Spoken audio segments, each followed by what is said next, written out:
নেতাজি সুভাষচন্দ্র বসু এক অসাধারণ দেশপ্রেমিক, যার সাহস ও আত্মত্যাগ ভারতীয় স্বাধীনতা আন্দোলনের ইতিহাসে এক অমর কাহিনী।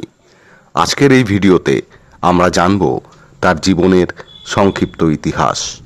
1897 সালের 23শে জানুয়ারি উড়িষ্যার কটক শহরে জন্মগ্রহণ করেন সুভাষচন্দ্র বসু। ছোটবেলা থেকেই তিনি ছিলেন মেধাবী ও আদর্শবাদী। কেমব্রিজ বিশ্ববিদ্যালয় থেকে আইসিএস পাশ করেও ব্রিটিশ শাসনের বিরুদ্ধে লড়াইয়ে যোগ দেন।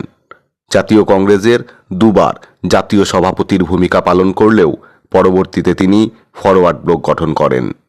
1943 সালে আজাদ হিন্দ ফৌজ গঠন করেন এবং ব্রিটিশ শাসনের বিরুদ্ধে সশস্ত্র সংগ্রামে নেতৃত্ব দেন। তোমরা আমাকে রক্ত দাও, আমি তোমাদের স্বাধীনতা দেব, এই উক্তি দিয়ে অগণিত মানুষকে সংগ্রামের পথে উদ্বুদ্ধ করেন।